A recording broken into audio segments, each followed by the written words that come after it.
চল চ্যাপ্টার শুরু করা যাক। দেখ, আজকে তোদের যেটা টপিকটা হবে সেটা হলো 1 নম্বর ফ্যারাডে, যাকে অ্যাপ দ্বারা ডিনোট করবো। অ্যাভোগাড্রো সংখ্যা,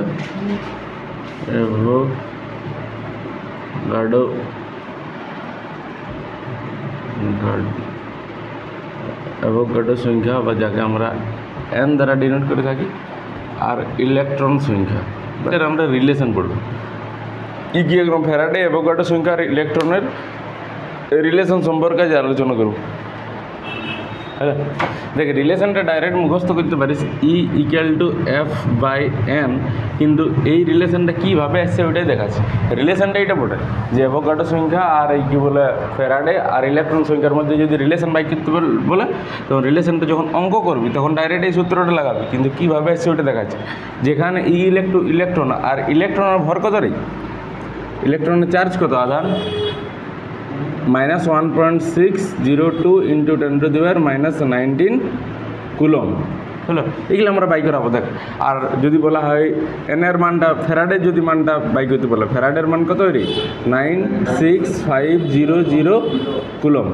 নিউটন এনের মান কত হয় 6.022 × 10⁻23 সংখ্যক হলো। চল একটা বাই করা। দেখ, ফ্যারাডে কীভাবে এটা আমরা সূত্রটা বাই করাবো, এটা লেখার দরকার নেই, পরে এটা লিখে দিবি। দেখ, ফার্স্ট 1 নম্বর প্রথমে যখন লিখবি, দেখ তো যখন শুরু হবে তখন কীভাবে দেখ শুরু হবে। আমরা জানি E equal to A by V. E কী বটে, গ্রাম তুল্যাঙ্ক, হলো। এ কী বটে, গ্রাম পরমাণু। ভি কী বটে, যোজ্যতা, ভ্যালেন্সি। তখন এটাকে আমরা লিখতে পারি যে 1 গ্রাম তুল্যাঙ্ক,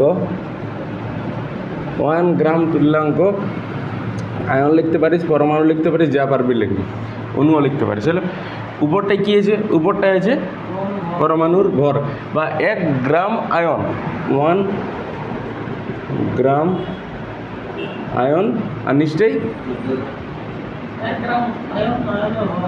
1 গ্রাম আয়ন। এখান থেকে দেখ, এখান থেকে আমরা ই ইকুয়াল টু গ্রাম তুল্যাঙ্ক ভর লিখি নাই, লিখেছি গ্রাম তুল্যাঙ্ক আয়ন। তাহলে উপরটাও কী হবে, 1 গ্রাম আয়ন হবে, নট 1 গ্রাম আয়নের ভর। সংখ্যা বুঝাচ্ছে, বুঝে গেলো, দুটাই একই লেখা হয়েছে। তাহলে 1 গ্রাম আয়ন ইকুয়াল টু কী লিখতে পারি বল, এই দুটার গুণফল 1 গ্রাম তুল্যাঙ্ক আয়ন গণিত যোজ্যতা। হ্যালো, এখান থেকে একটু ভালো লোকের ভাষায় লিখি যে এন যোজ্যতা সম্পন্ন, এন যোজ্যতা সম্পন্ন।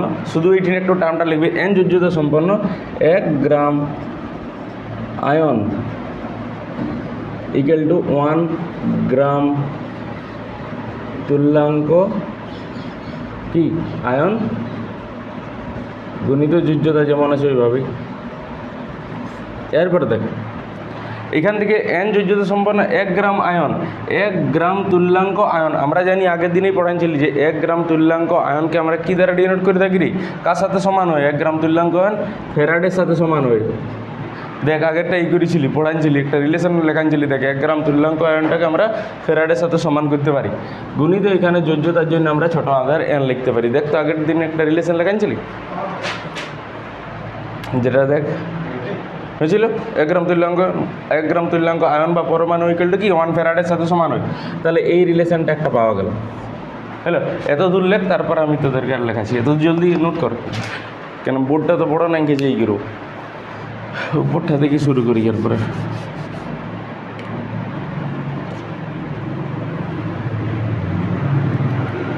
এন যোজ্যতা সম্পন্ন এন সংখ্যক, এটা একটু লিখে নিলে আয়ন, মানে এটা দেখিয়ে তারপর লিখবি। দেখ, এখান থেকে দেখ, এরপরে এই লাইন উপর লাইন চলে গেলি, এখানে এন যোজ্যতা সম্পন্ন, সেম এখানে এন যোজ্যতা সম্পন্ন 1 গ্রাম আয়ন। আমরা জানি 1 গ্রাম আয়নের মধ্যে এন সংখ্যক অণু উপস্থিত আছে। 1 গ্রাম আয়ন, দেখ তোদের আসলে তোরা প্রথম চ্যাপ্টারটা পড়িস না, তার জন্য এটা কনফিউজ হচ্ছে। দেখ কী বটে, যখন আমরা যে 1 গ্রাম আয়ন বা 1 গ্রাম পরমাণু কাকে বলে, দেখ ভালো করে দেখাচ্ছি।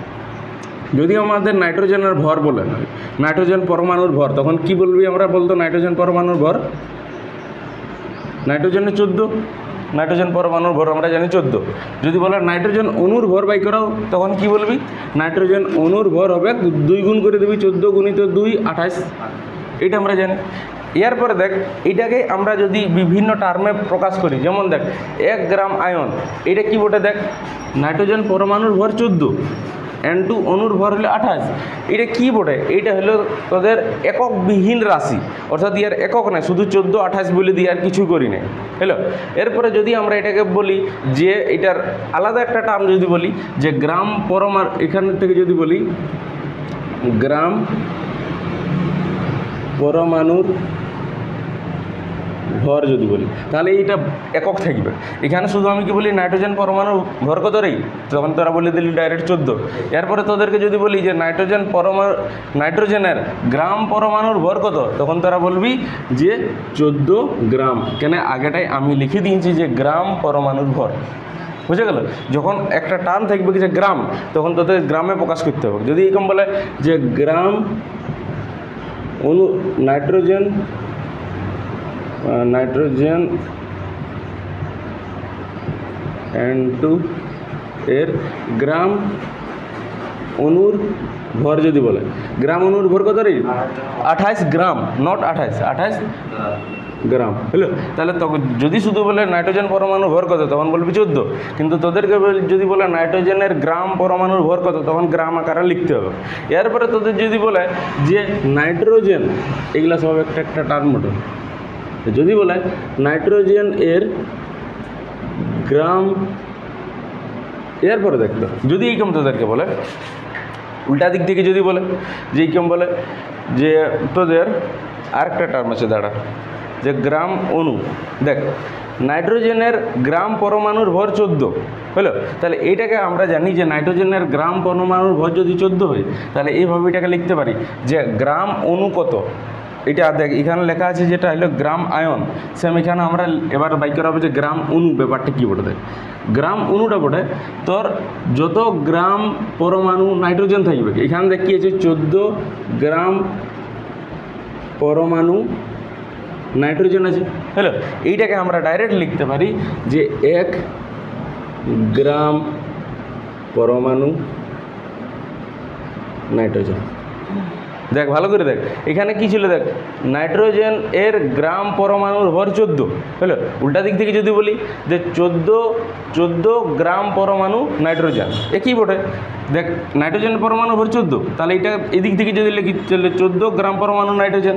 এই 14 গ্রাম পরমাণু নাইট্রোজেনটাকে আমরা 1 ধরবো। কি ধরবো? 1 গ্রাম পরমাণু নাইট্রোজেন, বুঝা গেল? যেমন এইটাকে যদি আমি বলি তাহলে কী হবে? তারপরে নিচেরটা বলতো না, 2 গ্রাম নাই, সেম ওরকমই, শুধু দেখ এখান থেকে 28 গ্রাম অণু নাইট্রোজেন, হলো। তখন এটাকে আমরা লিখতে পারি 28টাকে 1 ধরবো। কী ধরবো? 1 গ্রাম অণু নাইট্রোজেন, মানে যত ভরটা আছে ওই ভরটাকে 1 ধরলে আমাদের গ্রাম অণু এসে যাবে, বুঝা গেল? যদি বলে যে অক্সিজেন, যদি বলে যে অক্সিজেনের আমরা কি জানি ভর কত বটে? অক্সিজেনের 16। যদি তোদেরকে এটা বলে গ্রাম অণু কত রে, অক্সিজেন গ্রাম পরমাণু কত, তখন কত বলবি? 1। কেন? এটা অক্সিজেনের ভর বটে 16, 16টাকে 1 ধর, তখন ওইটা কী হবে? গ্রাম অণু। কিন্তু যদি বলে গ্রাম পরমাণুর ভর বলতে বলে যে অক্সিজেনের গ্রাম পরমাণুর ভর বাই করা, তখন কী লিখবি? অক্সিজেনের ভর হলো 16, গ্রাম পরমাণুর ভর বললেছি, তাহলে 16 গ্রাম, হলো। যদি বলা হয় অক্সিজেনের গ্রাম অণুর ভর লেখো, তখন কী হবে? 32 গ্রাম। অণু বলেছে মানে 32 গ্রাম। এরপরে যদি তোদের উল্টা দিক থেকে বলে যে 32 গ্রাম অণু ইকুয়াল টু কত গ্রাম পরমাণু, কত গ্রাম অণু, তখন 1 গ্রাম অণু, বুঝা গেল? মানে উল্টা দিক থেকে যখনই বলবে তখন কী হবে? 1 দ্বারা আমরা ডিনোট করবো। তো ওইটাই এখানে লিখছে যে N যোজ্যতা সম্পন্ন 1 গ্রাম অণু, তাহলে 1 গ্রাম অণুর মধ্যে ধরলে N সংখ্যক আয়ন আছে, 1 গ্রাম আয়নের মধ্যে ধরলে N সংখ্যক আয়ন আছে। তাহলে এই ব্যাপারটা বুঝতে পারলি তো কী জিনিস বটে এটা? প্রথম নাইট্রোজেনের পরমাণুর ভর যখন বলবে 14 কেন দেওয়া হয়েছে? 14 ইয়ার কোনো ইউনিট নাই, এটাকে বলা হয় তাদের একক বিহীন রাশি, বুঝে গেল। যেখানে ইয়ার এককই নেই কে, বা এটাকে বলা হয় সাপেক্ষিক ভর, আপেক্ষিক ভর বলা হয়, কারো একটা আপেক্ষিক এটা আমরা বাই করছি, তার জন্য এটা কোনো ভর উত্তর নাই।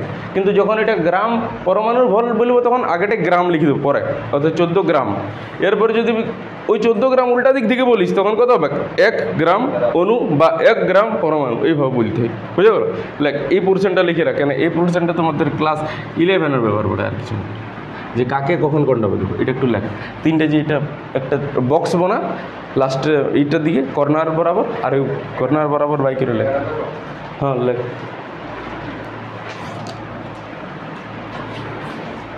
ওই জন্য বলি এই প্রথম 11-এর প্রথম 4টে চ্যাপ্টার মানে কখন কোথায় কোনটা কাজে লাগিয়ে যাবে কোনো বলা যায় মুশকিল।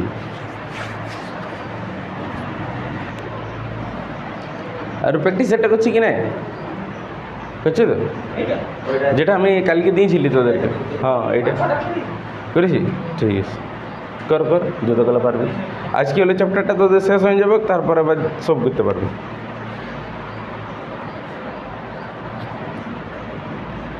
তারপরে তোদেরকে এরপরে কবে টিউশন আছে তোদের, বৃহস্পতিবারে না, বৃহস্পতিবারে তখন এই নোটটা দিয়ে দেবো, প্রবলেম নোটটা দিয়ে দেবো।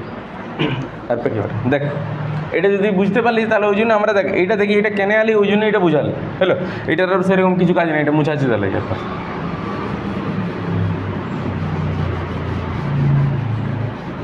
দেখ সেম এন যোজ্যতা সম্পন্ন এন সংখ্যক আয়ন ইকুয়াল টু আমরা এটা লিখতে পারি এন গুণিত এফ।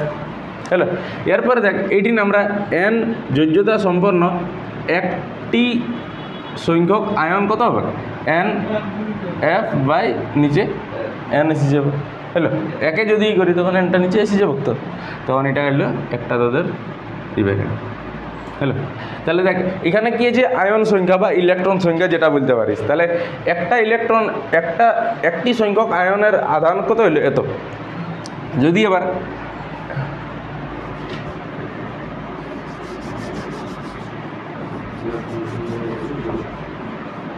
দেখ এরপরে আছে এক যোজি ইলেকট্রনের ক্ষেত্রে কি হয়েছে, দেখ এক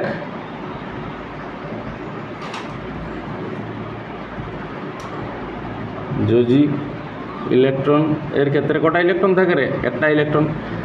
দ্বি যোজি ইলেকট্রনের ক্ষেত্রে কটা থাকে, দুটা ইলেকট্রন। আর তিন যোজি ইলেকট্রনের ক্ষেত্রে কটা থাকে, তিনটা ইলেকট্রন। এন যোজি ইলেকট্রনের ক্ষেত্রে কটা ইলেকট্রন থাকে, এন ই। তাহলে এখান থেকে এন যোজি ইলেকট্রনের ক্ষেত্রে এন ই, আর এখান থেকে দেখা যাচ্ছে যে এন যোজি ইলেকট্রন আয়নের ক্ষেত্রে এইটা বাইরে আছে, তখন এইটা আর এইটার সাথে এইটা সমান করে দেওয়া হয়। আর সমান করে দেখা হয় এন ই গুণিত এন এফ বাই এন, এখান থেকে এন এন কাটাইলো, E equal to F by N. এই প্রমাণটা তোদের ইকুয়াল, প্রমাণটা আসে নাই যে আসে এইটা থেকে তোমাদের অঙ্ক করতে বলে, কিন্তু প্রমাণটাও দেখান দিলে কীভাবে একটার পর একটা আসছে। এত দূরে হওয়ার পরে একটার পরে প্রথম এখান থেকে শুরু করে এইভাবে লেখ, তারপরে তোকে এরপরে এদিকে আই। হ্যাঁ এখান থেকে বলু, এখান থেকে স্টার্ট কর, তারপরে এদিক থেকে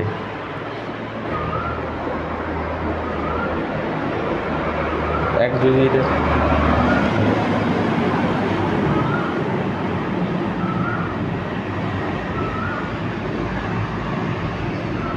এক যোজি ইলেকট্রনের সংখ্যা, এটা লিখে রাখবি। এক যোজি ইলেকট্রনের সংখ্যা, দ্বিযোজি ইলেকট্রনের সংখ্যা, ত্রিযোজি আর একটা এন যোজি ইলেকট্রনের সংখ্যা।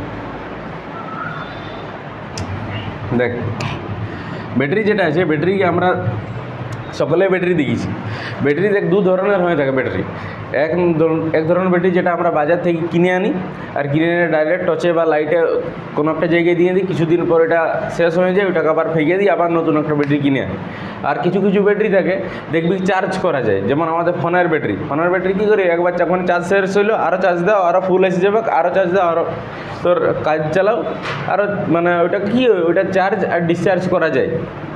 যখনই শেষ হবে চার্জিং বসালে ফুল হয়ে যায়। তাহলে এটা দু টাইপের একটা ব্যাটারি থাকে। এক নম্বর তোদের দেখা যায় যে একবার একটা পার্মানেন্ট মানে শেষেই হয়ে গেল, আর একটা বারবার রিউজ করা যায়, দু ধরনের দেখা যায়। তাহলে আমরা দুটা ব্যাটারিই পড়বো। এক নম্বর কী আছে, এক নম্বর হলো যেটা ক্ষয়প্রাপ্ত হয়, সম্পূর্ণ ক্ষয় হয়ে যায়, ওইটাকে আর আমরা ইউজ করতে পারি নাই। আবার আর একটা কী থাকে, যেটা আমরা ক্ষয় হলো আর একবার ইউজ করতে পারি পুনরায় আগের মতোই। তাহলে এক নম্বরে আছে ব্যাটারিকে আমরা দু ভাগে ভাগ করে থাকি। এক নম্বর লাগ প্রাইমারি ব্যাটারি এবং সেকেন্ডারি ব্যাটারি বা প্রাথমিক ব্যাটারি প্রাথমিক ব্যাটারি আর একটা হলো secondary battery. Secondary battery, primary battery কি আর সেকেন্ডারি ব্যাটারি কি? দেখ ব্যাটারি যতগুলো আছে সেই ব্যাটারিগুলো আমাদের দেখা যায় যে গ্যালভানীয় কোষের মতো কাজ করে। তো গ্যালভানীয় কোষ কী কাজ করে বলতো দেখি? গ্যালভানীয় কাজ করে এখানে ব্যাটারিটা ওইভাবেই কাজ করবে কি রাসায়নিক শক্তি কোথায় কনভার্ট করবে বল? রাসায়নিক শক্তি রূপান্তর করবে কোথায়? তড়িৎ শক্তিতে। তড়িৎ শক্তিতে। তাহলে এইটা হলো তোদের কি গ্যালভানীয় কোষের মতোই ব্যাটারিটাও কাজ করবে। আর এই ব্যাটারিটার মধ্যে এক নম্বর আছে দেখ প্রাথমিক আর একটা সেকেন্ডারি। যে প্রাথমিক ব্যাটারিটাকে আমাদের হ্যাঁ রাসায়নিক শক্তি থেকে চলছে। হ্যালো, তাহলে এটা হলো কি গ্যালভানীয় কোষের একটা এক্সাম্পল। গ্যালভানীয় কোষই বলা হয় এটা। হ্যালো, এটা কিন্তু প্রাথমিক ব্যাটারির একটা এক্সাম্পল লিখে রাখ, নির্জল কোষ। নির্জল কোষ। আর গৌণ বা যাকে বলা হয় সেকেন্ডারি ব্যাটারি, সেকেন্ডারি ব্যাটারির এক্সাম্পল লিখে রাখ লেড অ্যাসিড সঞ্চয়ক কোষ। কিবোর্ডে দাঁড়া দেখতে দেয়।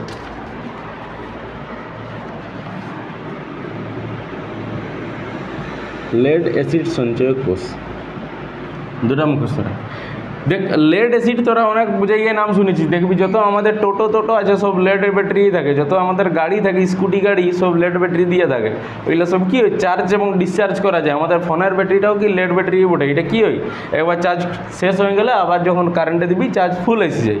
তাহলে এইটা হলো নির্জল কোষ। কোনটা হলো দেখা যায় যে দেখ নির্জল কোষ কী হবে একবার তুই যখন ব্যাটারি, যেমন আমাদের কী কী ব্যাটারির নাম আছে রে তোরা তো ভালো জানবি। ব্যাটারির একটা নাম কোম্পানি যেগুলো আমরা হ্যাঁ এভরিডে যেগুলো আমরা ঘড়ি তড়ির জন্য নিয়ে আনি বাজার থেকে, ওইটা কী হয় ওইটা একবার কিছুদিন মানে চলে তারপর বন্ধ হয়ে যায়, ওটা ফেঁকেও দিই আমরা, আর ওইটা ইউজ করি নেই কোনো করে।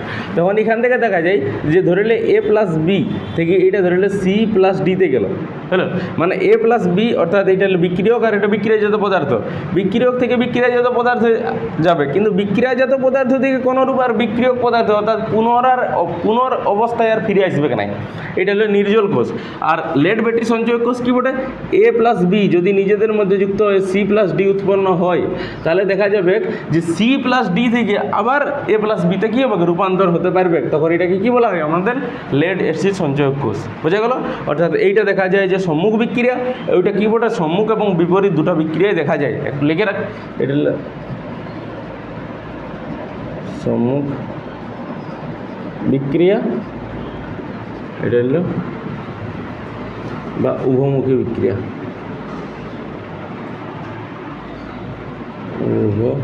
উভমুখী বিক্রিয়া। হ্যালো, চল এক একটা এবার প্রথম নির্জল কোষ সম্পর্কে আলোচনা করি, তারপর লেড অ্যাসিড আলোচনা করছি। লেখ নির্জল কোষ বা প্রাইমারি ব্যাটারি। প্রথম লেখ প্রাইমারি ব্যাটারি, লেখ উপরটা হেডিং দে প্রাইমারি ব্যাটারি বা প্রাথমিক ব্যাটারি।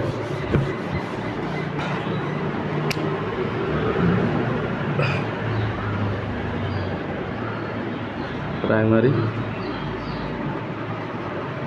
ব্যাটারি। প্রাইমারি ব্যাটারির মধ্যে প্রথম আমরা যে কোষটা সম্পর্কে আলোচনা করব সেটা হলো কি নির্জল কোষ।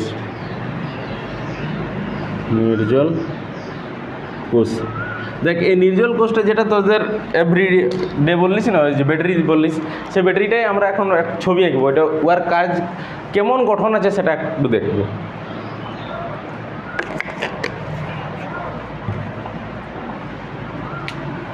দেখ ব্যাটারি আঁকছি।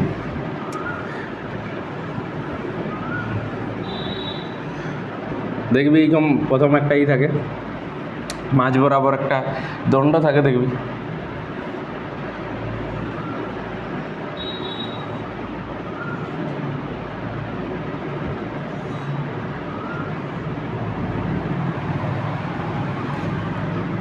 এইটা মাঝ বরাবর কাটি দিচ্ছি, ওইটা বুঝাস, বুঝতে পারলি? হ্যালো,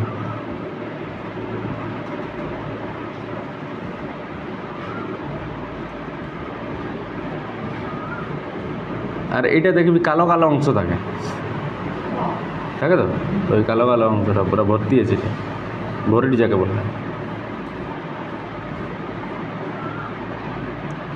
হ্যালো, এটা একটু নিচ দিকে যদি করি তাহলে ভালো বুঝতে পারি।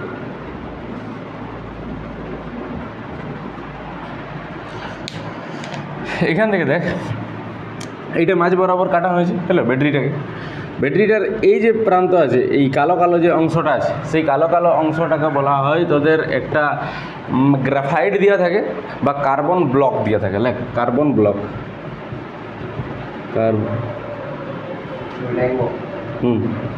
কার্বন ব্লক বা এটাকে আমরা এইটা বলতে পারি। এক নম্বর। 2 নম্বর দেখ এইখান থেকে যে দেখবি ব্যাটারিটা যেটা দেখবি, ব্যাটারিটার যদি স্টিকারটা উঠাস তখন দেখবি একটা পর্দা দেওয়া থাকে। স্টিকারটা বলছি না, স্টিকারের ভিতরটায় পর্দা দেওয়া থাকে, সেটা আমাদের জিঙ্কের একটা পর্দা দিয়ে থাকে, জিঙ্কের পর্দা দিয়ে থাকে। আর সেই জিঙ্কের পর্দার উপর তুই যে লেভেলের স্টিকার ছাড়বি সেই লেভেলের স্টিকারটা দেওয়া হয়, বুঝা গেল? এরপরে দেখ যে আমাদের এই মাঝে কি থাকে, অর্থাৎ কালো কালো অংশটা, ওই কালো কালো অংশ তোমাদের অ্যামোনিয়াম ক্লোরাইড থাকে বা আরেকটা তোদের থাকে জিঙ্ক ক্লোরাইড। অ্যামোনিয়াম ক্লোরাইড বা এখান থেকে দেখা যায় যে জিঙ্ক ক্লোরাইড উপস্থিত করে।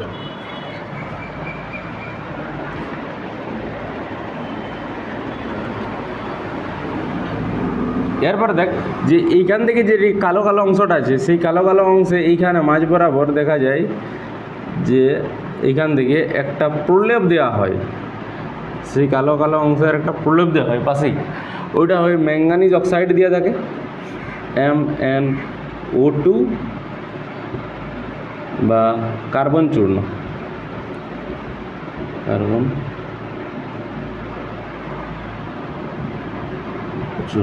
এইটা অবস্থান করে। এইটা একটু লিখে রাখ, তারপরে কিছু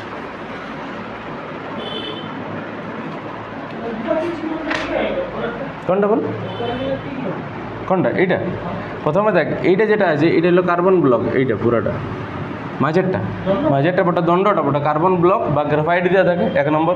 2 নম্বর ওই গ্রাফাইটের পাশেই তোদের একটা প্রলেপ দেওয়া হয়।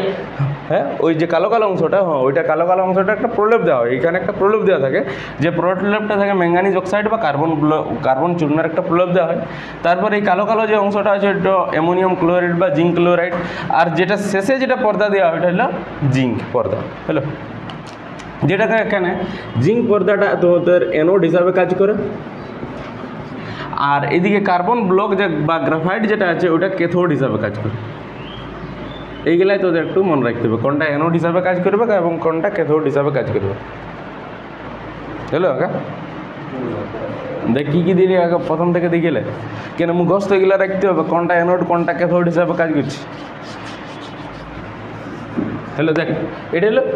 এরপর ফার্স্ট ইয়ার পরে দেখ অ্যানোডে কী রিয়াকশন হবে আর ক্যাথোডে কী রিয়াকশন হবে, রিয়াকশনটা ঝাড়ে মুখস্থ রাখতে হবে। এইটা ডাইরেক্ট কোশ্চেন তোদের পড়ে যে নির্জল কোষের ক্ষেত্রে সমগ্র বিক্রিয়াটি লেখো, বা নির্জল কোষের ক্ষেত্রে কোষ বিক্রিয়াটি লেখো, বা নির্জল কোষের ক্ষেত্রে অ্যানোডে কী বিক্রিয়া হবে এবং ক্যাথোডে কী বিক্রিয়া হবে, ডাইরেক্ট কোশ্চেন পড়ে। ওই জন্য বলছি যখন করবি এত কিছু আসে নাই, যদি আসে তাহলে পুরো রিয়াকশনটা পড়বে। হ্যালো কী দেখ অ্যানোডে কী রিয়াকশন হবে, দেখ অ্যানোডে কী আছে রে, জিঙ্ক আছে। তাহলে জিঙ্কে আমরা জানি অ্যানোড অক্সিডেশন হয়, অক্সিডাইজ হই, হয়তো। তাহলে কেন গ্যালভানিক কোষে কী হয়, অ্যানোডে অলওয়েজ অক্সিডেশন হয়, জারণ হয় LOAN লোন।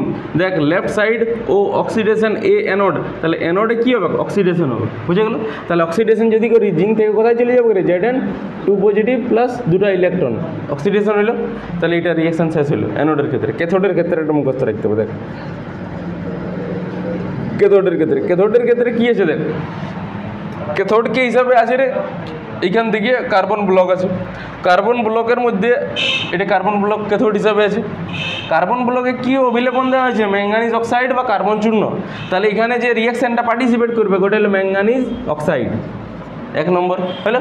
2 নম্বরে ম্যাঙ্গানিজ অক্সাইডের মধ্যে কী আছে, অ্যামোনিয়াম ক্লোরাইড আছে, কালো কালো পোর্শনটা, সেই কালো কালো পোর্শনটাও এখানে পার্টিসিপেট করবে। অ্যামোনিয়াম ক্লোরাইডটা ভাঙবে, আর ভাঙে নিয়ে NH4 পজিটিভ আকারে অবস্থান করবে, আর ইয়ার সাথে রিয়েক্ট করবে। এখানে যদি জারণ হয় তাহলে নিশ্চয়ই এখানে কি হবে, বিজারণ হবে। আর যদি বিজারণ হয় তাহলে ইলেকট্রন কোন দিকে থাকে রে, এই দিকে থাকে, বাম দিকে, হলো।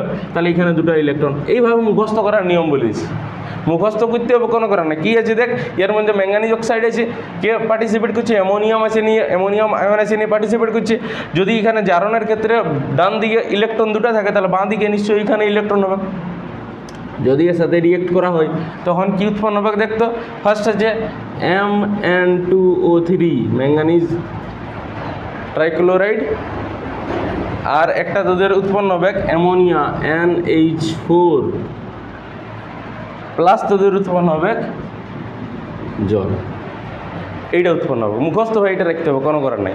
কী আছে দেখ, MnO2 থেকে MN2O3 এক নম্বর, 2 নম্বর অ্যামোনিয়াম ক্লোরাইড থেকে এখানে অ্যামোনিয়া NH3 হবে, অ্যামোনিয়া। আর এখান থেকে দেখ একটা হাইড্রোজেন, আর এখান থেকে H2O মিলে জল তৈরি করলো, হলো। ব্যালেন্সিং এবার তোদের কাজটা, ব্যালেন্সিং দেখ কী আছে, Mn কটা আছে, দুটা, এখানে কটা আছে, একটা, তাহলে দুটাই করলি Mn। এরপর অক্সিজেন কটা আছে রে, অক্সিজেন 4টা, এদিকে অক্সিজেন 4টা, অক্সিজেন ঠিক আছে। নাইট্রোজেন কটা আছে, একটা, নাইট্রোজেন একটা, ঠিক আছে। হাইড্রোজেন কটা আছে, হাইড্রোজেন 4টা, এখানে 5টা আছে। তখন কীভাবে করবি রে, এটাকে যদি 2 দিয়ে দিস তাহলে এদিকে নাইট্রোজেনও 2 হবে, নাইট্রোজেন যদি 2 হয়, হাইড্রোজেন কটা হলো 8টা, হাইড্রোজেন কটা হলো 6 আর 2 8, ঠিক আছে। তাহলে এইটা হলো তোদের কোন রিয়াকশান, হলো। এরপরে যদি এটা সমগ্র রিয়াকশান বলো তখন কী লিখবি রে, সমগ্র বিক্রিয়া। সমগ্র বিক্রিয়া কি লিখবি বল, হ্যাঁ। তাহলে এইভাবে একটা করবি, লাইন দিবি, আর লাইন দেওয়ার পরে কী করবি দেখ, এই গ্লাসটা এদিকে, অর্থাৎ তীর চিহ্নর এদিকে যা আছে সব একরকম, আর ইলেকট্রন গেও এখান থেকে জিঙ্ক সলিড উপস্থান করবে 2MnO2 প্লাস 2NH4 পজিটিভ থেকে কোথায় যাব বল, এখান থেকে আছে Zn2 positive aqueous plus MN2O3 plus 2NH3 plus জল উৎপন্ন হবে। ওই জন্য দেখবি যখন ব্যাটারিটা শেষ হইতো তখন দেখবি নরম নরম লাগে, দেখবি শেষ শেষে একটা ভাব আসে যে ওইটার মধ্যে জল উৎপন্ন হয়ে যায়, এইটা হলো জলটা, বুঝলি। ওই জন্য দেখবি কী ভিজাটুকু লাগে, গুলে ছুলেই দেখবি বসকে যায় হাতটা। আর যখনই শেষ হয় তখন যদি তোরা কাভারটাকে হাঁটাস, ওই এইটা ওয়ার পোস্টারটা, তখন দেখবি ওই যে জিঙ্কটা যেটা থাকে তো, সেই জিঙ্কটা দেখবি ক্ষয় লাগে, মানে ক্ষয় লাগে, মানে যেমন ডিয়ায় খাইয়ে দেয় না কোনো জিনিস, ওইরকম দেখবি লাগে। ওইটা কি অনবরত জারণ হতে থাকে, তার জন্য এটা শেষ হতে শুরু করে, বুঝলি। ওইটা হলো তোদের এইটা রিয়াকশানটা। ওই জন্য শেষে কী উৎপন্ন হবে, জল উৎপন্ন হয়। জল উৎপন্ন হবে মানে শেষে তো ভাবটা দেখবে। তাহলে এইটা হলো তোদের পুরো ফুল রিয়াকশান, এইটাই তোদের মুখস্থ রাখতে হবে। অ্যানোডে কী হবে, জারণ হবে, ইজি একটা সিম্পল রিয়াকশান। ক্যাথোডে কী হবে, ক্যাথোডে বিজারণ হবে। বিজারণ ক্ষেত্রে কে পার্টিসিপেট করছে, এখানে প্রলেপে কী আছে, ম্যাঙ্গানিজ অক্সাইড, ওর সাথে কি অ্যামোনিয়াম আছে নিয়ে যুক্ত হচ্ছে। তারপরে এখান থেকে যদি জারণ হয় তাহলে বিজারণ ক্ষেত্রে 2টা ইলেকট্রন গ্রহণ হবে, হলো। তারপরে এখান থেকে Mn2O3 অ্যামোনিয়াম আর জল, একটু গুগল করতে Mn2O3 নাম কি পড়ে, 2O3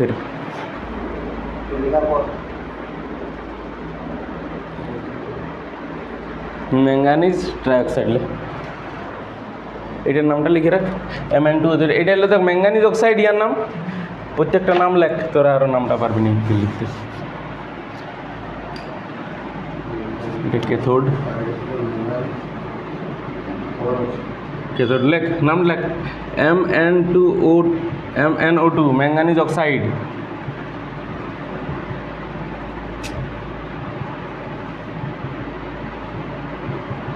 manganese oxide Mn2O3 manganese trioxide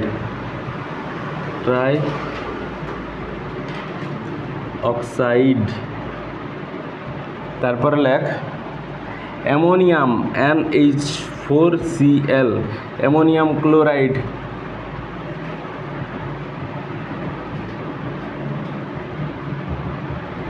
ammonium chloride. এগুলো একটু নামগুলো লিখে রাখ, কেন তোর নামগুলো তোদেরকে ওই জন্য বলেছি রে, আয়নগুলো মুখস্থ করবি। কী করছিস, আয়নগুলো নাম মুখস্থ করলে তো এগুলো পারবি না। ইনঅর্গানিক তো ফের হয়ে যাবে। আইনগুলো মুখস্থ করতে শুরু কর। সেকেন্ডারি ব্যাটারি বা লেড অ্যাসিড সঞ্চয়ক কোষ। লেড অ্যাসিড সঞ্চয়ক কোষ হ্যালো দেখ লেড অ্যাসিড সঞ্চয়ক কোষ কি বটে। এইটা হলো তোদের লেড অ্যাসিড সঞ্চয়ক কোষ ফার্স্ট এক নম্বর হয় চার্জিং হয় ডিসচার্জিং হয় দুটা হয় অর্থাৎ এ প্লাস বি থেকে তোদের প্রথমে সি প্লাস ডিও যাবে আর ডি থেকে আমরা এ প্লাস বিওতেও আসবে অর্থাৎ এই এ থেকে বি যখন যাচ্ছে তখন এটা ডিসচার্জিং হচ্ছে আর সি থেকে যখন আবার পুনরায় এ আসবে তখন চার্জিং হচ্ছে। ডিসচার্জিং আর চার্জিংয়ের বাংলা কি বলতে পারবি রে? তড়িৎক্ষরণ। ডিসচার্জিংয়ের বাংলা হলো তড়িৎক্ষরণ আর চার্জিংয়ের বাংলা হলো তোদের আহিতকরণ। লিখে রাখ বাংলা প্রথমটা শুনলিস আহিতকরণ আরেকটা হলো তড়িৎক্ষরণ।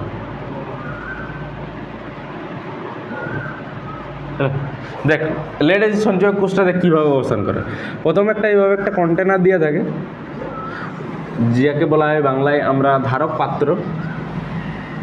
এটার নাম কি বটে রে? ধারক পাত্র।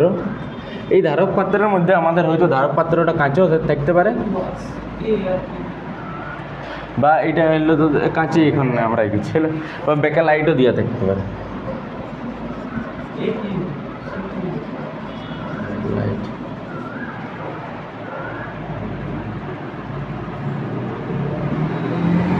বেকার লাইট হইলো এখান থেকে দেখ। এরপরে এখানে দুটো তোদের তার দেওয়া তার অবস্থান করে দুটো তার যে তারটা একটা তোদের এইভাবে অবস্থান করে একটা তোদের এইভাবে পাত অবস্থান করে আগে দেখিয়ে তারপর লিখবি।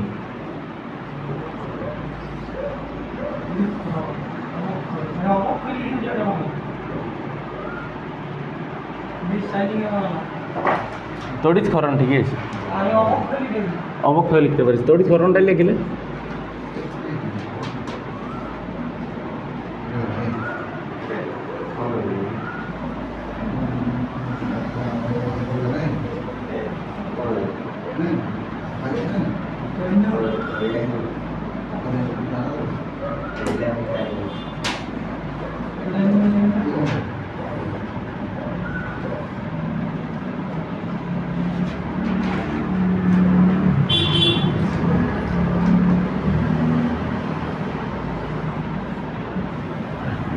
এইটা একটু ভালো করে লেখ। দেখ একটা হলো তোদের সমান্তরাল হিসাবে সাজানো হয়েছে। ফার্স্ট এইটাকে এই তড়িৎদ্বারটাকে পজিটিভ এই তড়িৎদ্বারটাকে নেগেটিভ।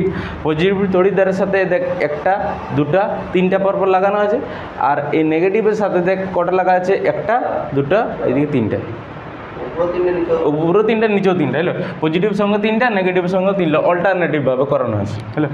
লেখ এখান থেকে তোদের লেড দিয়ে থাকবে অর্থাৎ পিবি দেওয়া থাকবে আর নেগেটিভের সাথে যেটা থাকে সেটা হলো PbO2 lead oxide PbO2 same এটাই কী আছে পিবি দেওয়া থাকবে এটাই PbO2 এটা হলো পিবি এটা হলো PbO2 যেটা পজিটিভের সাথে যুক্ত আছে ওটাকে লেড দেওয়া থাকবে আর যেটা নেগেটিভ প্রান্তের সাথে যুক্ত আছে ওটা হলো PbO2 লেখা থাকবে আর যেটা পজিটিভের সাথে ওটা অনলি পিবি লেড হলো লেখ।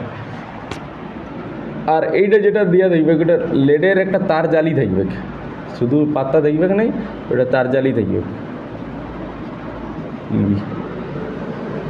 তার জালি মানে এইরকম ছিদ্র অবস্থান করবে।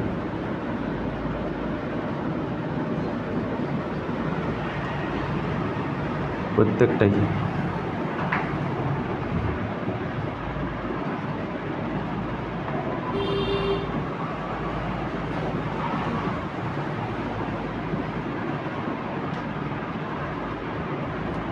এভাবে একটু লিখে রাখ।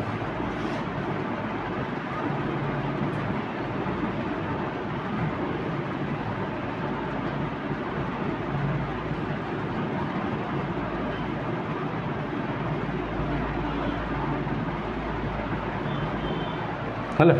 এরপরে এই পজিটিভের সাথে যেটা যুক্ত আছে এটা লেড, ওইটা তোদের অ্যানোড হিসাবে কাজ করে। এইগুলাই একটু মনে রাখতে হবে কোনটা অ্যানোড হিসাবে কাজ করে এবং কোনটা ক্যাথোড হিসাবে কাজ করে। এটা হলো অ্যানোড হিসাবে কাজ করবে। আর এই নেগেটিভ প্রান্তটা তাদের কী হিসাবে কাজ করবে রে? ক্যাথোড হিসাবে,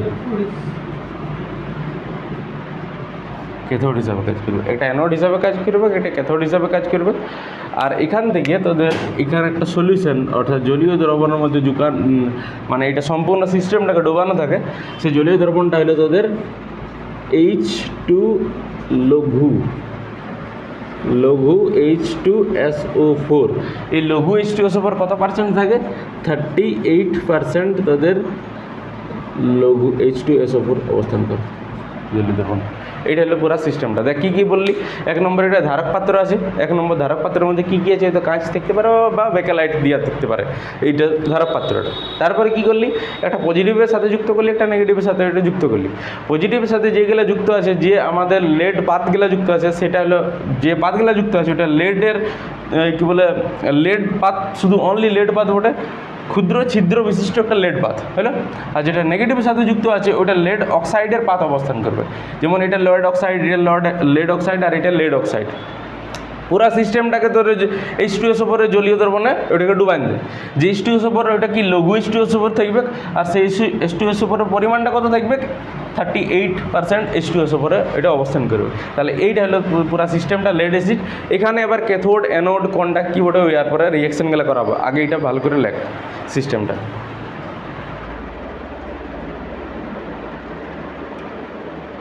হ্যালো লেখা লেখ অ্যানোডে এবার রিয়াকশান এবং ক্যাথোডের রিয়াকশান দুটো লেখ। যদি পরীক্ষায় পড়ে তাহলে ডাইরেক্ট বলে দেবে ক্যানোডের রিয়াকশানটা লেখো, ক্যাথোডে এত বড় বলবে না, এটা বোঝানোর জন্য লেখা আছে। যদি বলবে তাহলে ডাইরেক্ট বলবে যে অ্যানোডের রিয়াকশানটি লেখো এবং ক্যাথোডের রিয়াকশানটি লেখো। লেড অ্যাসিড সঞ্চয় কষার ক্ষেত্রে ডাইরেক্ট বলে দেবো। হ্যালো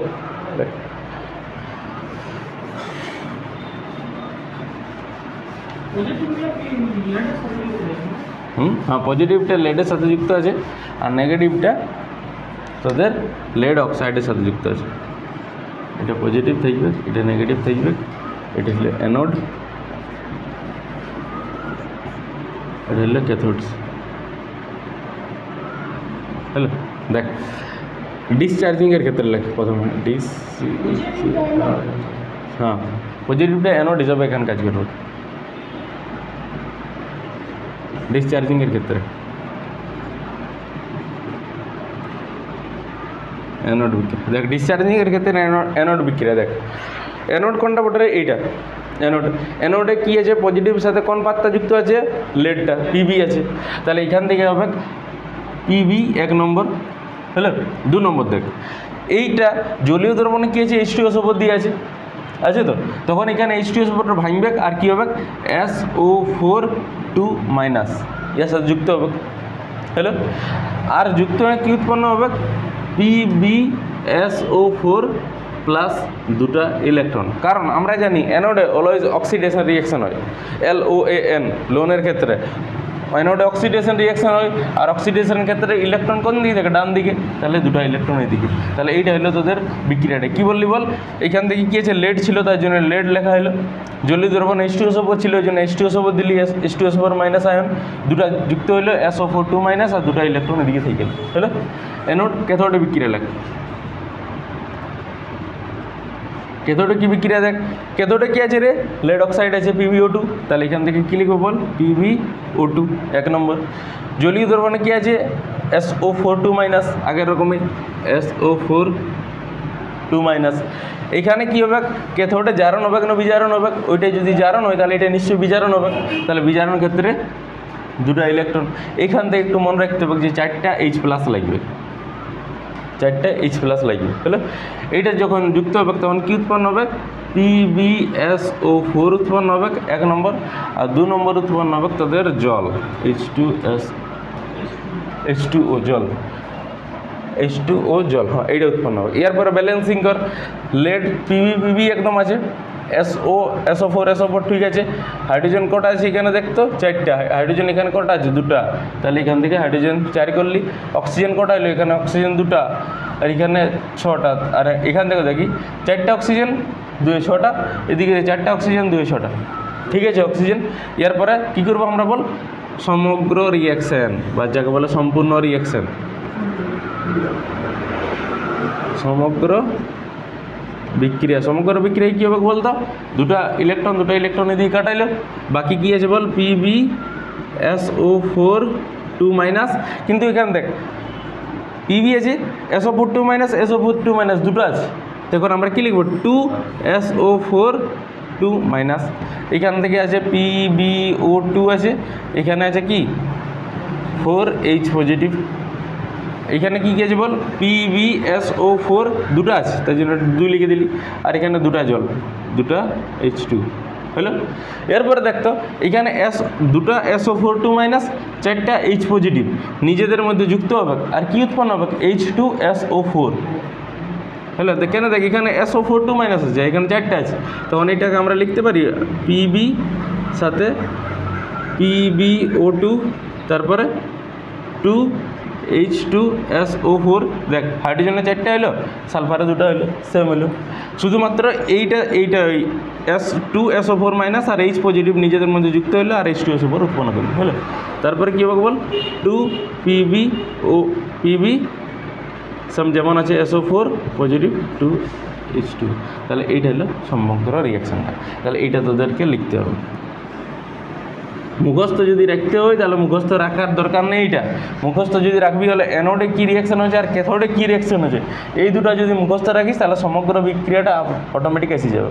অ্যানোডে কী হচ্ছে বুঝতে পারছি, দেখ ফার্স্ট আমাদের কী দেখ মুখস্থ একদম সহজে পড়ে, মুখস্থ করার তো মানে নাইকে জটিল নাইকে, কেন দেখ অ্যানোডে এইটা হলো অ্যানোড হিসাবে কাজ করছে। ফার্স্ট তোদেরকে যেটা মনে রাখতে হবে কোনটা অ্যানোড এবং কোনটা ক্যাথোড হিসাবে কাজ করছে।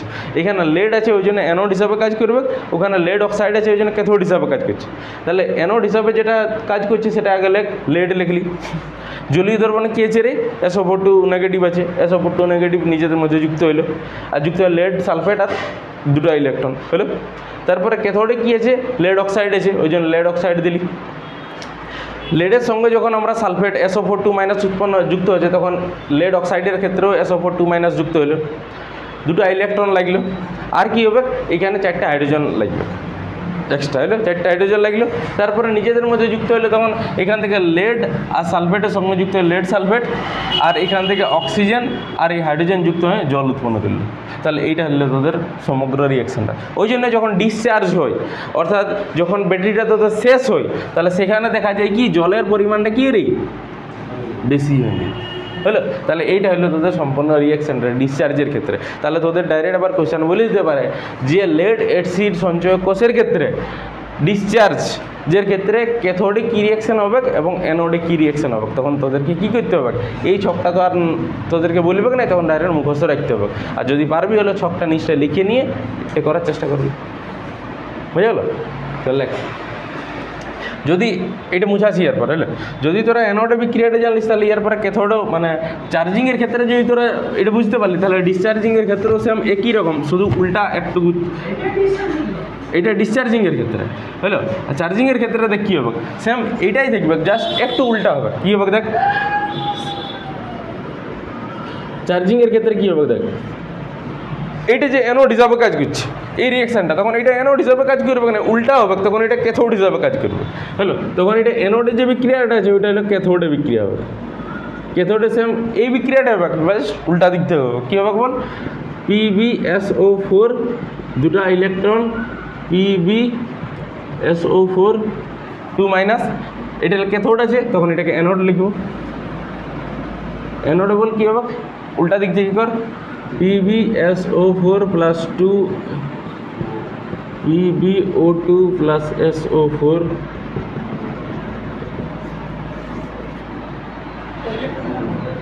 ইলেকট্রন না এখানে ছিল তো ভুলে গেছি হ্যালো। এরপর যেমন এইটা আছে দেখ উল্টা দিক থেকে শুরু কর PbSO4 দুটা জল Pb + PbO2 + 2H2SO4 জাস্ট ইয়ার অপোজিটটা লিখলি, এই দিক থেকে শুরু করলি আর কিছু না হলো। তাহলে এইটা হলো তোদের কি ডিসচার্জিং হয়েছে। চার্জিং যদি মুখস্থ রাখতে পারে ডিসচার্জিংটা তার অপোজিটটা করলে হলো। অ্যানোডে যে বিক্রিয়াটা আছে ওইটা অ্যানোডটা এখানে ক্যাথোড লিখবি 1 নম্বর, 2 নম্বর এইটা উল্টা দিক থেকে লিখতে শুরু করবি, হলো। আর বা সমগ্র বিক্রিয়া যদি লিখিস তাহলে চার্জিংয়ের ক্ষেত্রে সমগ্র, ডিসচার্জিংয়ের ক্ষেত্রে এই দিক থেকে, চার্জিংয়ের ক্ষেত্রে এই দিক থেকে, হ্যালো লিখে দিই। ওই জন্য বললেন এটা রিভার্সিবল হতে পারে, অর্থাৎ রিয়াকশানটা আগে দিকেও যাবে, আবার রিয়াকশানটা পেছন দিকেও ফিরে আসবে।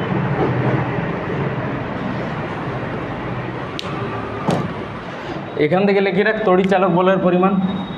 এক্ষেত্রে তড়িৎ চালক বলের পরিমাণ কত রে? 2 ভোল্ট। ওটা ছিল কত? 1.5 ভোল্ট। এটা কত বলে? 2 ভোল্ট। নির্জল কোষের ক্ষেত্রে তড়িৎ চালক বলের পরিমাণ 1.5, আর এটার ক্ষেত্রে 2 ভোল্ট লিখবি। দেখ অপক্ষয় একটা আছে, অপক্ষয় মানে কোনটা? দেখ যখন কোনো একটা ধাতব পদার্থকে যখন আমরা বায়ুতে মুক্ত অবস্থায় রেখে দেবো, কোনো একটা ধাতব পদার্থ যেমন লোহা অন্য কিছু পদার্থকে যদি আমরা বায়ুতে মুক্ত অবস্থায় রেখে দেওয়ার ফলে সেই ধাতুটা যখন জারণ বিক্রিয়া ঘটাবে সেই ঘটনাকে বলা হয় অপক্ষয়। লেখা আছে, সংজ্ঞাটা মুখস্থ করে রাখবে। কী বললি? যে কোনো একটা পদার্থকে বা কোনো একটা ধাতব পদার্থকে যখন আমরা বায়ুতে অবস্থান করব বা মুক্ত অবস্থায় রেখে দেবো, তখন যদি আমাদের জারণ বিক্রিয়া সম্পন্ন হয় আর সেটা যদি ক্ষয়প্রাপ্ত হয় সেই ঘটনাকে কী বলে? আমরা অবক্ষয়। যেমন দেখবি তোরা লোহাকে যদি বায়ুতে রেখে দিস ফাঁকা জায়গায়, তখন ওটা কি মরচে পড়তে শুরু করে দেয়, তাহলে এটা ক্ষয়প্রাপ্ত হচ্ছে আস্তে আস্তে। তাহলে ওইটাকে আমার বাইরে থেকে জবরদস্তি ক্ষয়প্রাপ্ত করছি না, ওটা বায়ুতে রেখে দিলেও ক্ষয়প্রাপ্ত হয়ে যাচ্ছে, তখন এটাকে কী বলা? আমরা অপক্ষয়। যখন এই অপক্ষয়টাকেই লোহার ক্ষেত্রে এই অপক্ষয়ের নাম কি? পদ্ধতিটাকে বলা হয় অপক্ষয়। আর লোহার ক্ষেত্রে এই অপক্ষয়টা যেটা হচ্ছে ওইটার নাম হলো মরচে পড়া, যেটা বললো না মরচে পড়ে গেল, তো এটা অপক্ষয়ের একটা কি ঘটনা হলো নাম। তাহলে এইটা এবার যেটা আলোচনা করব সেটা হলো কি? মরচে পড়া। তাহলে মরচে পড়া যেটা থাকে ওইটা মরচে পড়া কেমন কালারে থাকে রে? মরচে পড়াটা লালচে বাদামি বর্ণ থাকে, বুঝে গেল? তাহলে এই লালচে যে বাদামি বর্ণের অপক্ষয় থাকে সেটাই আমরা এবার দেখবো যে কীভাবে একটা লোহা মরচে পড়ে, বুঝলো? মরচে পড়া যদি তোদেরকে বলা হয় মরচের পড়ার সংজ্ঞা কী, তখন কী লিখবি? যে যদি আমরা লোহাকে বায়ুতে রেখে দিই তাহলে দেখা যাবে যে লোহা জারিত হয়ে লালচে বাদামি বর্ণের একটা কী হবে বা ধূসর বর্ণের এক কী বলে বর্ণ ধারণ করে, এই ঘটনাকে বলা কি? মরচে পড়া। তাহলে দেখ এই মরচে পড়া কীভাবে তৈরি হয়েছে, দেখ কারণটা আমি দেখাচ্ছি ডাইরেক্ট। মরচে পড়ার কারণ যা কিছু আছে সব নোটে লেখা আছে। যখনই তোরা পড়বি তখন নোটটাকে পাশে রাখবি আর খাতাটাও পাশে রাখবি, বুঝতে পারলি? আর ওটা সে পড়াশোনা করবি, কেন আমি নোট দিয়েছি মানে কিছু তো নোটে কি লেখা থাকবে এক্সট্রা। হ্যালো, দেখ এখান থেকে যে অপক্ষয় আছে ধরলে এই লোহাটার মধ্যে এইখানে একটা জং লাগতে শুরু করেছে, অপক্ষয় হতে শুরু করেছে। আর আমরা জানি যদি লোহা একটু জায়গায় জং লাগতে শুরু করে তাহলে ওটাই লোহাটাকে জং লাগাই দেবো। এটা কী হয়েছে? দেখ বায়ুর উপস্থিতিতে দেখা যায় যে এইটা ধরে লোহা পড়ে, বুঝলো? লোহাকে দেখা যায় Fe দ্বারা গঠিত হয়। লোহাটা জারিত হবে, জারিত হয়ে কী হবে রে? Fe2 পজিটিভ প্লাস 2টা ইলেকট্রন হবে। এখান থেকে দেখা যায় যে 2টা ইলেকট্রন এইখানে এই পার্টটায় যেটা দেখবি একটা উবড়ে একটা থাকে, যখন লোহা স্পষ্ট লোহা দেখবি একদম প্লেন থাকে, যখনই মরচে পড়তে শুরু করে তখন দেখবি উপর খাপড় অবস্থান করে, ওইটা হলো Fe2 পজিটিভ অবস্থান করে 1 নম্বর। আর যে 2টা ইলেকট্রন এখান থেকে এই 2টা ইলেকট্রন এই পাঠান দিয়ে এইদিকে 2টা ইলেকট্রন থাকে, এই থেকে না ঘুরে ফিরে থাকে, হ্যালো ঘুরতে বলে ওই কথায় লোহাটার মধ্যে কী করলো? দেখ লোহা আছে, লোহা Fe2 পজিটিভ আয়ন করার অবস্থান করলো, 2টা ইলেকট্রন সেই লোহার মধ্যেই ঘোরাফেরা করছে। তাহলে এইটা কী অনুসারে কাজ করছে? এটা হলো অ্যানোড হিসাবে কাজ করছে, কারণ আমরা জানি অ্যানোডেই কী হয়? জারণ হয়। তাহলে এটা কী হবে? এটা অ্যানোড হিসাবে কাজ করছে 1 নম্বর। Feটা অ্যানোড হিসাবে কাজ করছে এখানে Fe2 পজিটিভটা। আর যে এই পোর্শন অর্থাৎ যেখানে ইলেকট্রনের পরিমাণ বেশি আছে সেখানে কি অবস্থান করবে? ক্যাথোড হিসাবে কাজ করবে। আর ক্যাথোডে কী করবে? দেখ 2টা ইলেকট্রন বেশি আছে, কী করবে? এই অক্সিজেনের সাথে 2টা ইলেকট্রন নিয়ে এখান থেকে জল তৈরি করে দেবে, H2O। এখানে কী করলো রে? এখানে জারণ বিক্রিয়া করলো, আর এখান থেকে কী করলো? এটা বিজারণ বিক্রিয়া করলো। কার সাথে বিজারণ বিক্রিয়া করলো রে? অক্সিজেনের সাথে রিয়েক্ট করে এখান থেকে জল উৎপন্ন করলো। তাহলে এটাই এবার দেখাচ্ছি অ্যানোডে কী বিক্রিয়া আছে, ক্যাথোডে কী বিক্রিয়া আছে। দেখ অ্যানোডের বিক্রিয়াটার ক্ষেত্রে অ্যানোডে কী হইলো? জারণ হইলো। কী হলো? কার? Fe থেকে কোথায় গেল? Fe2 পজিটিভ প্লাস 2টা ইলেকট্রন। ক্যাথোডে কার বিক্রিয়া হবে? দেখ এই ক্যাথোডে যখন বিক্রিয়াটা হবে তখন আমরা জানি ক্যাথোডে অক্সিজেনের সাথে রিয়েক্ট করছি, সে অক্সিজেনের সাথে রিয়েক্ট করলে 1 নম্বর। অক্সিজেনের ইলেকট্রন, এখানে ইলেকট্রনের পরিমাণ বেশি আছে মানে ইলেকট্রন রিঅ্যাক্ট করলো। 2 নম্বর এখান থেকে দেখা যাবে যে হাইড্রোজেন আসবে, হাইড্রোজেন যুক্ত করে এখান থেকে আমাদের H2O উৎপন্ন করবে, জল। হ্যাঁ, হাইড্রোজেন কথা বলে এটাই দেখাচ্ছি। দেখ, H2ওর সাথে অর্থাৎ H+এর সাথে যুক্ত করে H2 উৎপন্ন করবে। ব্যালেন্সিংটা কর, এখানে যদি 2 দিয়ে দিই তাহলে ব্যালেন্সিং সমান হয়ে যাবে, হবে তো? ব্যালেন্সিং না সমান তো হচ্ছে না, তো এখান থেকে 4টা ইলেকট্রন না রে, এখানে 4টা ইলেকট্রন হবে, প্রোটন 4টা আছে তাহলে 4টা ইলেকট্রন আছে, তাহলে এখানে ব্যালেন্সিং করে এটি 4টা, এখানে 2টা, এখানে 2টা। ব্যালেন্সিংটা ভাই তোদেরকে নিজেকে করতে হবে। যার পরে এখানে ছিল 2টা ইলেকট্রন, এখানে 4টা পজিটিভ ছিল, 4টা পজিটিভকে সমান করার জন্য এখানে 4টা ইলেকট্রন আনলি, কিন্তু এখানে যখন 4টা ইলেকট্রন আনলি এখানে 2টা ছিল, তখন এটাকেও আর 4টা করলি, এটাকে যদি 4টা করলি তাহলে এখানে 2টা, এখানে 2টা দিতে হবে, বুঝতে পারলি? এরপরে যখন এটা তুমি এটা ব্যালেন্সিংটা করলি, এরপরে বলতো ইলেকট্রন গিয়েও 2Fe + O2 + 4H পজিটিভ সঙ্গে যুক্ত হয়ে 2Fe2 পজিটিভ + 2H2O। এইটা যেটা আছে এইটা হলো মরচে পড়ার সংকেত। এটাকে মরচে পড়াটাকে আমরা Fe2O3 আর N সংখ্যক জল, এটা যদি বলা হয় মরচে পড়া সংকেত কি, তখন বলবি Fe2O3 আর ডট দিবি N সংখ্যক জল, বিপুল পরিমাণে জল থাকে, বুঝতে গেল? এরপরে এইটাকে বলা হয় তোদের ফেরিক অক্সাইড। ফেরিক অক্সাইড মরচে পড়া সংকেত কী রে? ফেরিক অক্সাইড, Fe2O3 আর জল থাকবে, বুঝলো? আর এখান থেকে দেখ তোদের কোশ্চেন ছিল যে এই H পজিটিভটা কোথা থেকে এলো, বুঝলো? H পজিটিভটা দেখ তো কোথা থেকে আসবে। আমাদের বায়ুতে উপস্থিত কী করে, বায়ুতে জল থাকে, H2O থাকে 1 নম্বর, আর কার্বন ডাইঅক্সাইডও থাকে, CO2 অবস্থান করে। সেই H2O জল আর কার্বন ডাইঅক্সাইড নিজেদের মধ্যে যুক্ত করবে, আর H2CO3 কার্বনিক অ্যাসিড উৎপন্ন করবে, কার্বনিক অ্যাসিড, বুঝলো? এই কার্বনিক অ্যাসিড থেকে আমাদেরকে দেখা যায় H পজিটিভ এখানে কী করে ডোনেট করতে পারে, ডোনেট করে, দান করে। কী করলে দেখ, বায়ুতে উপস্থিত জল আর কার্বন ডাইঅক্সাইড নিজেদের মধ্যে যুক্ত করলো, H2CO3 উৎপন্ন করলো, সেই H2CO3 H পজিটিভ আমাদেরকে ডোনেট করলো, সেই H পজিটিভটা এই অক্সিজেনের সাথে যুক্ত করে আমাদের জল উৎপন্ন করে দিল। আর এইখান থেকে কিন্তু সম্পূর্ণ একটা রিয়াকশানটা, এটা একটু লিখে রাখ। H2CO3 নাম হলো carbonic acid, carbonic acid, carbonic acid. দেখ কোথা থেকে কোথা এলো, ইয়ার জলের H পজিটিভের দরকার ছিল, সেই H পজিটিভকে দিল জল আর কার্বন ডাইঅক্সাইড নিজেদের মধ্যে যুক্ত করলে জল দিল, বুঝে গেল? তাহলে ওই জন্য বলছি কোনো জিনিস যদি চাস তাহলে পাই যাবিস অটোমেটিক। এখান থেকে দেখ হাইড্রোজেনের দরকার ছিল, কোথা থেকে হাইড্রোজেন দিলে দেখ জল আর কার্বন ডাইঅক্সাইড নিজেদের মধ্যে যুক্ত করলো, কার্বনিক অ্যাসিড উৎপন্ন করলো, সেখান থেকে H পজিটিভ দিল, সেই H পজিটিভ এখানে কাজে লাগাইলো আর এখান থেকে জল উৎপন্ন করলো, কত কিছু রিয়াকশন হলো, দেখলি? তো এইখান থেকে এটা লিখে রাখি, এটা লোহা বটে, সেই লোহার মধ্যে এখানে Fe থেকে Fe2 পজিটিভ গেল, 2টা ইলেকট্রন অবস্থান করলো, সেই 2টা ইলেকট্রন কী অনুসারে কাজ করছে, এখানে বিজারণ হিসাবে কাজ করবে। একটা হলো অ্যানোডে বিক্রিয়াটা এলো, ক্যাথোডে বিক্রিয়া অক্সিজেনের সঙ্গে 2টা ইলেকট্রন গ্রহণ করে H পজিটিভের সাথে রিয়েক্ট করে জল উৎপন্ন করলে, এটা সম্পূর্ণ সমগ্র রিয়াকশানটা লিখলি। তারপরে এটা ফেরিক অক্সাইড বলা হয়, এটা লোহার মরচে পড়া সংকেত। এটার কালারটা কেমন থাকে রে,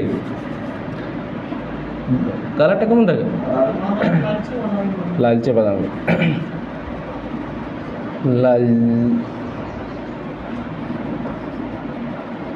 লালচে বাদামি বর্ণ থাকে, হ্যালো?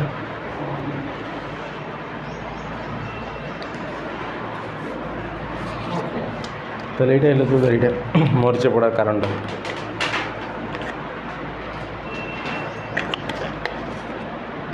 দেখ তোদের পড়ানো আছে সবাই, কিন্তু এরপরে বলে দেবো যে কোন কোন টপিক পড়বি, কোন কোন টপিক নাই পড়বি। তো চ্যাপ্টারটা প্রায় শেষ হয়ে গেছে, কেন সব তো তোরা পড়তেও পারবি না এত খেলা,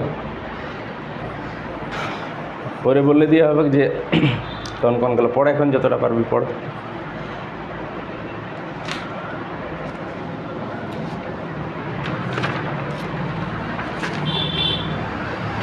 চ্যাপ্টার তোদের খতম। এরপরে যদি ছোটোখাটো কিছু থাকে তখন ওই নোটটাই পাই যাবি তোরা।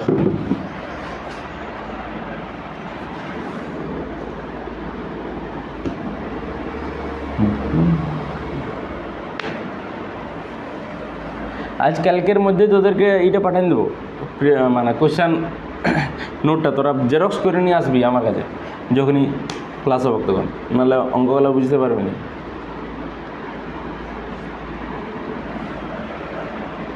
লালচে বাদামি বর্ণের, তাহলে বলতো এইটা যেটা আছে এই মরচে পড়াটা নিরোধন করার জন্যে আমরা কি কি ব্যবহার করতে পারি, অর্থাৎ যাতে মরচে না পড়ে, লোহার উপর যাতে মরচে না পড়ে কি ব্যবহার করতে পারি? রং। রং যদি দিই তাহলে অক্সিজেনের সাথে সেই রিয়েক্টই করবে নাই, হলো। আর যেমন আলকাতারাও দিতে পারি, তেলও দিতে পারি, একটা প্রলেপ দিতে হবে, ওটাকে বলে গ্যালভানাইজেশন, যে পদ্ধতিটা বলছি প্রলেপ। ধরে একটা লোহা আছে, লোহাটাকে তুই মরচে পড়তে দিবি না, তাহলে ওর উপর কী দিবি, অন্য কোনো ধাতুর প্রলেপ দিয়ে দেয়, তখন এটা আর মরচেই পড়বে নাই, তখন ওটাই কী বলে গ্যালভানাইজেশন পদ্ধতি। যেমন লেখা থাকবে দেখবি যেখান থেকে জলের পাইপ গেলা যায় ওগুলো লোহার থাকে, তাহলে ওটা দেখ জল আছে, অক্সিজেন আছে, এত কিছু আছে, তো এটা মরচে পড়ে তো ক্ষয় হয়ে যাবে এক সময়, ক্ষয় হয় নাই কেন? তো দেখবি লোহার পাইপ গেলা যেটা আছে, জলের পাইপ গেলা নিচে নিচে, ওইটা কি ওইখান থেকে জল আছে, কার্বন ডাইঅক্সাইড CO2 সব আছে, ওইটা তো ক্ষয় হয়ে যাওয়ার কথা বটে।